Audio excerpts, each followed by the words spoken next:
diberkati oleh Tuhan Yesus Kristus. Ini hari yang ke-10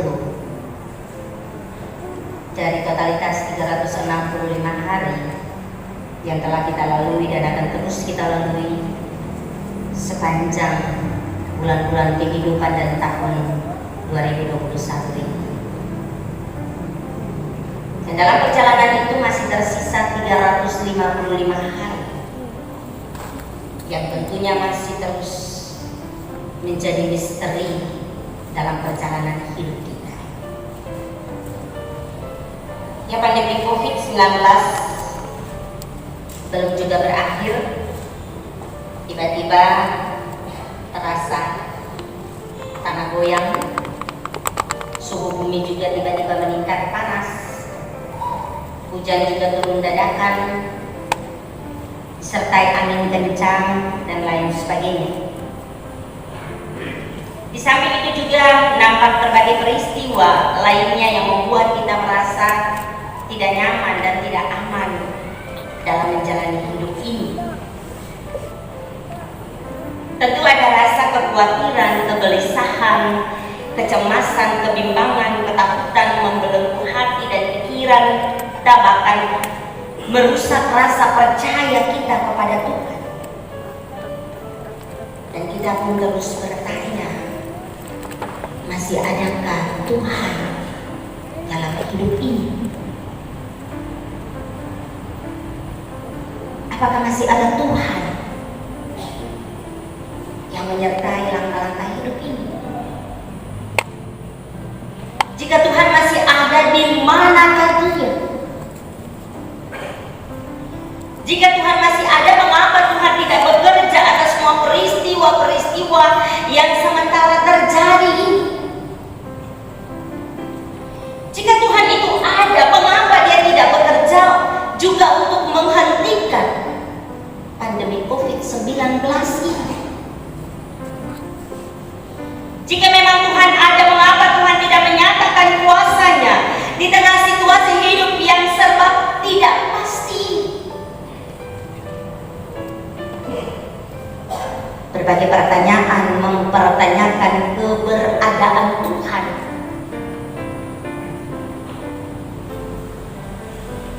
Dalam hidup semua orang, termasuk saudara dan saya. Kita akan menemukan jawabannya, saudara. Bacaan kami Lembaga Pembinaan Jemaat Gereja Protestan Maluku di tahun 2021 untuk minggu kedua 10 Januari, Mazmur 29 ayat 1 sampai 11 yang kami gumuli cari nats bacaan ini di tengah pandemi COVID-19 tahun kemarin. Dengan payung tema bulanan penyataan kehadiran Allah kepada ciptaan dan tema mingguan suara Tuhan penuh kekuatan. Nah, pemazmur saudara dalam bacaan ini menjelaskan bahwa Tuhan itu ada. Sekali lagi saya tandaskan, pemazmur mau bilang bahwa Tuhan itu ada. Tuhan itu mulia. Tuhan itu raja atas alam dan semua kehidupan yang ada di dalamnya. Dan Tuhan itu hadir dengan suaranya yang mengatur serta mengendalikan segala sesuatu yang sementara terjadi dalam dunia yang sedang sakit akibat badai virus corona ini. Bahkan untuk semua masalah, persoalan, pergumulan yang merupakan juga badai dalam hidup kita pribadi, keluarga, rumah tangga, jemaat, gereja ini, masyarakat, bangsa dan negara ini. Tuhan hadir dan berbicara melalui suaranya bagi semua ciptaan. Dan ini menggambarkan bagi kita bahwa suara Tuhan merepresentasikan kehadirannya di tengah badai kehidupan.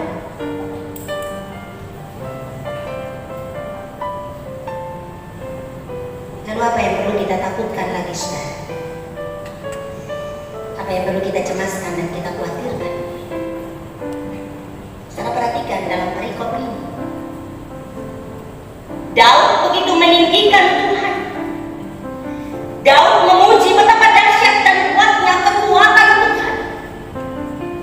Jiwa Daud benar-benar menyadari kalau Tuhan yang dimilikinya adalah Tuhan yang kuat dan bukan hanya sekedar hadir, bukan hanya sekedar ada, melainkan juga turut berjuang bersama dengan umatnya di tengah badai kehidupan. Karena kita bilang Allah turut bekerja dalam segala sesuatu untuk mendatangkan kebaikan bagi kita yang mengasihinya dan yang terpanggil sesuai rencananya. Gereja adalah orang-orang yang dikasihi Allah dan mengasihi Allah, yang terpanggil keluar dari kegelapan menuju kepada terang. Dan Allah punya rencana dengan gereja ini, saudara. Allah punya rencana dengan saudara dan saya. Sekalipun badai hidup ini menghantam kita, ketika bencana alam dan non bencana alam terjadi dan mengakibatkan kita juga menderita, jangan pernah mempertanyakan apakah Allah meninggalkan kita, apakah Allah meninggalkan saya sehingga saya harus menderita seperti ini. Jangan pernah mempertanyakan keberadaannya Allah. Allah tidak pernah meninggalkan kita, saudara. Allah di dalam Yesus Kristus yang tersalib adalah Allah yang berada. Ia hadir dan turut merasakan penderitaan kita di dunia ini. Kan dia sudah pernah menjadi manusia. Dia sudah tahu lapar itu bagaimana, haus itu bagaimana, sakit perihnya itu bagaimana, menderita itu bagaimana, mati itu juga bagaimana, kehilangan itu bagaimana. Allah tahu, karena dia pernah melihat bumi dan merasakan menjadi manusia ini seperti ini loh ternyata. Dan karena itu yang dituntut dari saudara dan saya adalah mari kita mesti memuliakan dan meyakini kehadirannya di hidup ini. Saudara dan saya baru 15 hari ya kita merayakan Natal Kristus. Memang tema kami Lembaga Pembinaan Jemaat merayakan Natal dengan mempersembahkan hidup dan karya bagi kemuliaan Tuhan. Tapi Matius 1 ayat 18 sampai 25 tidak bisa kita abaikan bahwa Dia adalah Sang Immanuel, Allah yang menyertai kita. Bahwa di dalam Yesus yang mati dan bangkit, Allah memampukan kita menghadapi setiap penderitaan badai apapun di hidup kita. Dan itu tersurat dalam ayat 11, saudara, di mana Daud menyatakan bahwa umat Tuhan diberi kekuatan untuk menghadapi badai kehidupan. Saudara, hal ini menunjukkan betapa ketum manusia itu ringkih dan rapuh. Dalam pengalaman kehidupan, setiap bencana yang ada itu seharusnya membuat kita tersadar bahwa kita adalah manusia yang terbatas dalam segala hal.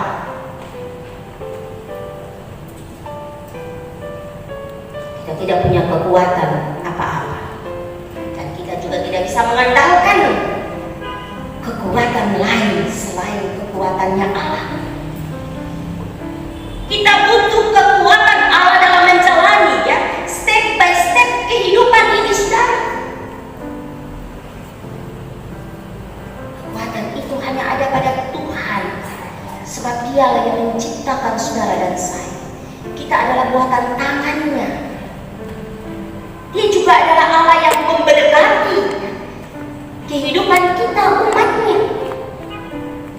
Dia mencukupkan kita tatkala mengalami krisis di dalam badai hidup ini. Kerusuhan lewat, gempa bumi lewat, sekarang corona.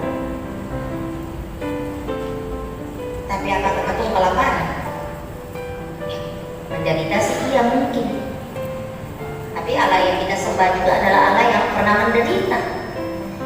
Tapi dia tidak pernah meninggalkan saudara dan saya. Dan sebagai makhluk yang terbatas, kita dimampukan untuk bangkit, mengatasi setiap badai hidup. Dan jangan takut sebab kita tidak sendiri, saudara. Kehadiran Allah nyata dengan kekuatan suaranya yang mampu menghardik setiap badai tersebut di dalam hidup kita. Saudara pasti ingat cerita tentang angin sakal.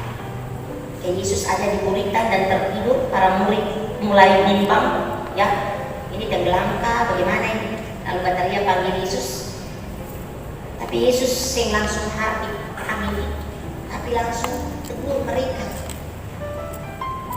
Ini soal keberimanan hidup, soal kepercayaan hidup. Dan kekuatan suara Tuhan itu menedupkan angin itu seketika. Suara Tuhan itu juga bisa mengguntur di langit, di bumi, di dasar bumi, di atas dan di dalam air. Suara Tuhan menggelegar di sana, saudara. Suara Tuhan itu penuh dengan kekuatan dan semangat. Suara Tuhan mampu membuat alam semesta menjadi takut, gemetar.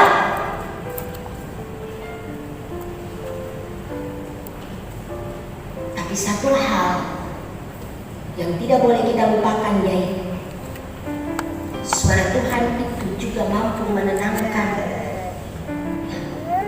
dan menenangkan, sehingga memberi kekuatan bagi kita. Bahkan suaranya itu juga sangat-sangat memberkati kita, sehingga sejahteralah hidup kita.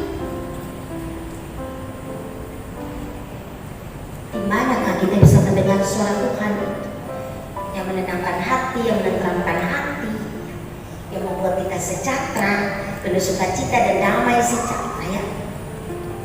Suara Tuhan itu adalah setiap perkataannya, setiap titahnya, setiap kehendaknya, dan setiap firman yang keluar dari mulutnya yang terdapat di dalam Alkitab, yang menghibur, menuntun dan memberi penguatan, sekaligus petunjuk atau arah untuk seluruh langkah-langkah perjalanan hidup kita sepanjang minggu kedua di bulan pertama dan bahkan mungkin tahun ini.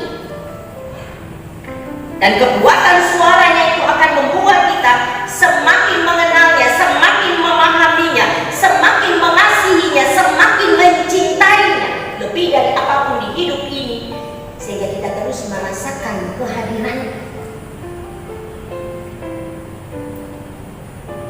Saudara jemaat, mungkin sebagai manusia betul sempat berpikir bahwa badai masalah yang datang bertubi-tubi adalah bukti Allah itu tidak ada, adalah bukti Allah itu tidak pernah hadir dalam hidup ini.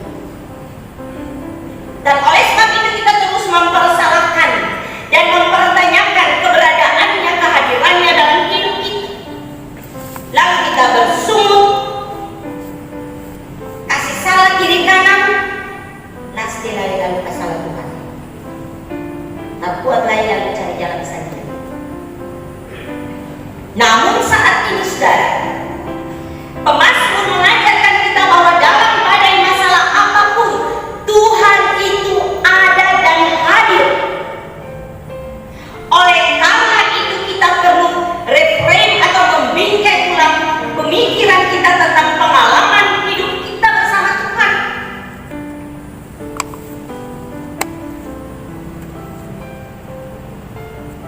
Engkau ada bersamaku di setiap musim hidupku, tak pernah kau tinggalkan ku sendiri. Itulah dia bilang begitu. Lagu itu kasih kekuatan buat kita. Tuhan ada di setiap musim hidup.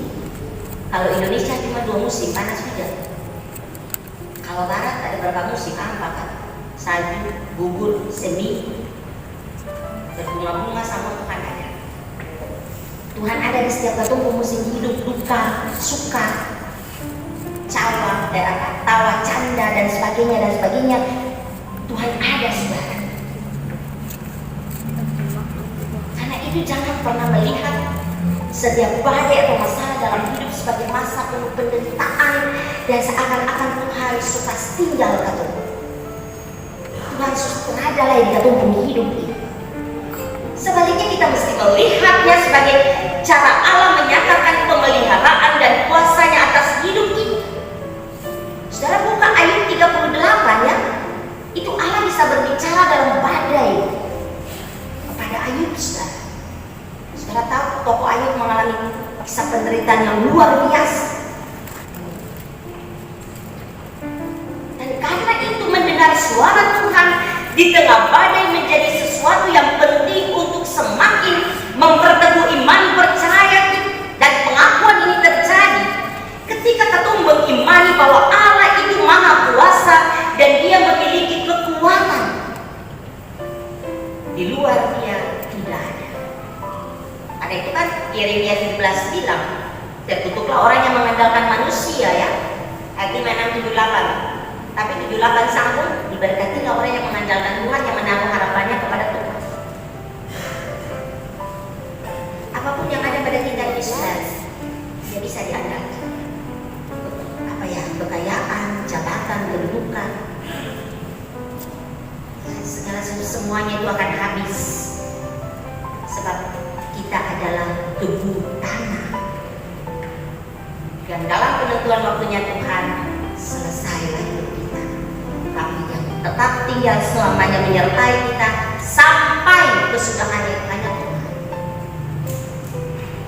Nah, saudara-saudara, tahun ini memang masih penuh rahasia. Banyak hal yang akan kita hadapi ke depan.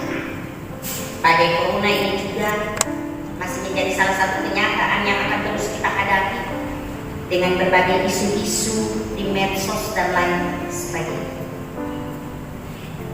Apa yang bisa kita bikin, apa yang bisa kita lakukan? Jangan panik, jangan berkecil hati, jangan susah hati. Allah untuk hidup loh. Firman Tuhan itu ya dan amin. Kalau sekali dia janji, dia tidak pernah mengingkari seperti manusia. Suami berjanji kepada istri, aku mengasihimu, menerima engkau apa adanya dalam suka dan duka. Tapi seiring waktu berjalan dia berpaling kepada wil. Istri pun demikian, anak-anak pun demikian, teman, sahabat, rekan pun demikian. Tapi Tuhan sekali berjanji, tak akan pernah dia mengingkari. Penyertaannya sempurna atas hidup saudara dan saya. Karena itu jangan pandai lari jauh dari Tuhan. Jangan pernah di belakang ketinggalan Tuhan. Habis hancur. Jangan kasih tanginya ini for dengar berita-berita di medsos, dengan bisikan-bisikan tetangga, dengan bisikan-bisikan orang-orang lain yang akan membuat kacau, takut, khawatir, cemas. Apalagi sekarang lagi marak vaksin, baku melawan di medsos. Sebarkan, teruskan, berikan itu yang kasih sejuk orang pun hati, yang kasih tenang orang, yang kasih tentram, yang bikin orang ada sukacita dan damai sejahtera. Itu kekristenan. Kekristenan bukan ketakutan, kekristenan itu kekuatan. Yang kasih talinya, mata ini berseliweran di handphone, di gadget itu, lalu kemudian belum tahu kepastian, teruskan, sebarkan. Yang harus orang Kristen sebarkan itu adalah firman Tuhan yang menguatkan, janji Tuhan yang menghidupkan. Alkitab katakan, saudara, di masa-masa sekarang ini, kuasailah diri, jadilah tenang supaya kamu dapat berdoa. Ya, dengan diam tenang maka kita dapat mendengar suaranya yang berbicara apa yang harus kamu buat dalam hidup ini ketika mengalami badai hidup ini. Tapi kalau kamu panik, kamu ribut, ya, baku malawang dan lain sebagainya,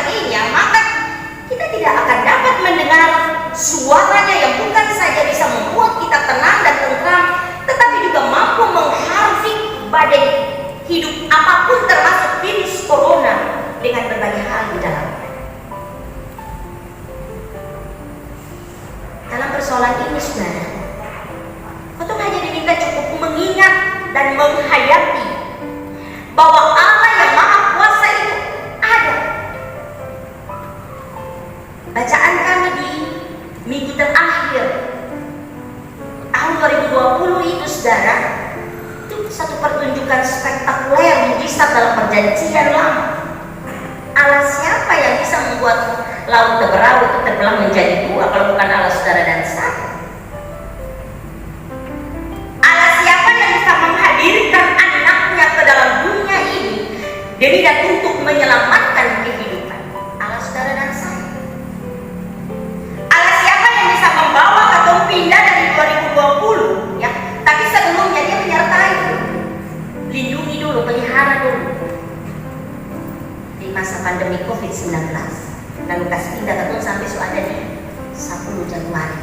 Itu Allah saudara dan saya yang kita imani di dalam anaknya Yesus Kristus. Jadi jangan pernah meragukan kehadirannya, jangan pernah meragukan keberadaannya. Kekuatan suara Allah itu begitu dahsyat. Asalkan kita juga mau sabar dan taat dalam menjalani setiap prosesnya. Suara Allah itu datang di masa pandemi ini melalui anjuran pemerintah, ya, himbauan pesan gembala, protokoler kesehatan dan medis. Itu suara Allah datang. Supaya apa? Supaya kita jaga rawat kehidupan yang telah dia perjuangkan di tiap kayu salib. Suara Allah itu datang dalam tiap keluarga rumah tangga, termasuk kepada papa dan mama, untuk bagaimana mendidik, mendewasakan anak-anak, mengajarkan mereka pada jalan Tuhan dan menyerahkan mereka pada kehendak Tuhan, bukan jalan dan kehendak orang tua pemau. Suara Allah itu berbicara di dalam gereja ini sebagai bagaimana kita merawat persekutuan orang-orang percaya yang hidup saling mengasihi, berbagi, juga kepada kepedulian lingkungan kehidupan. Suara Allah itu ada dalam berbagai bentuk, dan yang tadi kita katakan firman-Nya ketemu back to Bible. Itu suara Allah ada di situ, saudara. Menjalani hidup dalam kendali suara Tuhan akan membuat saudara dan saya merasa fine-fine aja, aman-aman saja, tenang, tenang, sejahtera. Dan untuk itu Pekala mendengar suaranya saja. Kastalinya ini mendengar Tuhan bersuara saja melalui badai hidup yang ada ini. Tuhan, saya akan kasih dia bantu umat mati dalam kebinasaan.